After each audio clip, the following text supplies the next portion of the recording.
বিসমিল্লাহির রহমানির রহিম। আজকে আমরা আলোচনা করব পাস্ট কন্টিনিউয়াস টেন্স সম্পর্কে।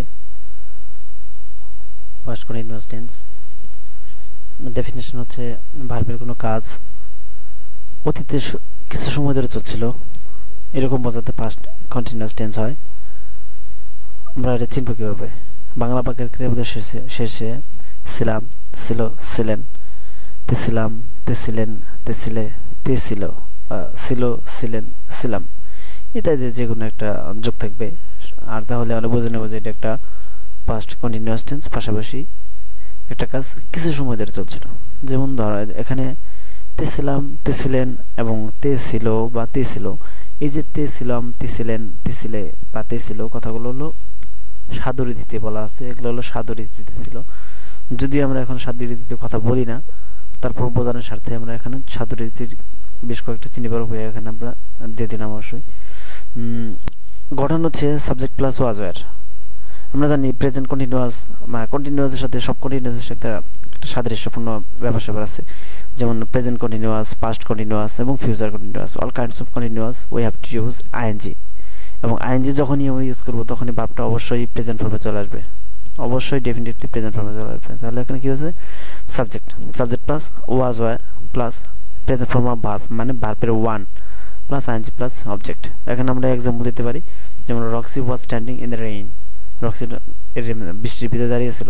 এখন হচ্ছে এই রক্সি মানে ওয়াজ কখন বসাবো আর ওয়ার কখন বসাবো?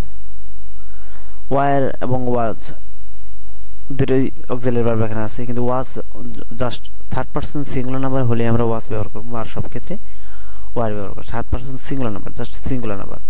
যেমন ধরুন এখন past continuous tense negative sense. Negative সেন্সে কি?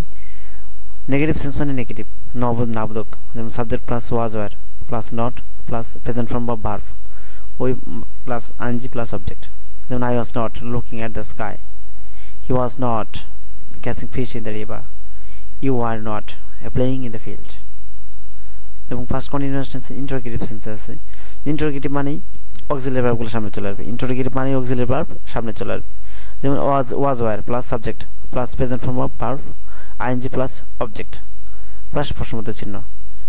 যেমন were you finishing the work, were you second person, that's why এখানে আমরা ওয়ার ব্যবহার করছি। ওয়াজ করিম থার্ড পারসন কোন number? Singular number, that's why এখানে কি ব্যবহার করছি? ওয়াজ।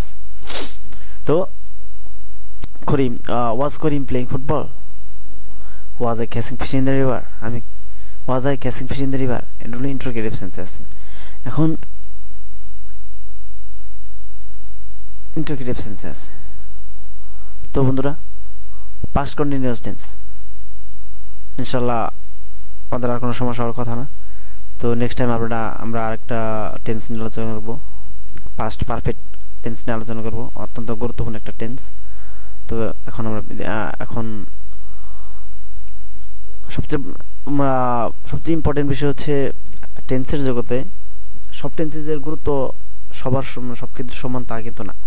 যেমন past indefinite, past perfect, present indefinite, present perfect, future indefinite, এই টেন্সগুলো ব্যবহার আমরা সবসময় বেশি করে থাকি, সবসময় বেশি, এগুলো ব্যবহার সবসময় বেশি হয়ে থাকে। যেমন আমরা যখন রাইট ফর্মতে একটা ভার্ব করে থাকি, রাইট ফর্ম ভার্বের ক্ষেত্রে যখন কোনো প্যাসেজ যদি থাকে, প্যাসেজটা দুই ফর্মেটে থাকে। যেমন এটা ওই অতীতে থাকতে পারে প্লাস বর্তমানে থাকতে পারে, বর্তমানে থাকে। তাই প্রেজেন্ট টেন্স এবং পাস্ট টেন্স অত্যন্ত গুরুত্বপূর্ণ। তো বন্ধুরা, দেখা হবে নতুন আরেকটা এপিসোডে। ধন্যবাদ সবাইকে। আসসালামু আলাইকুম।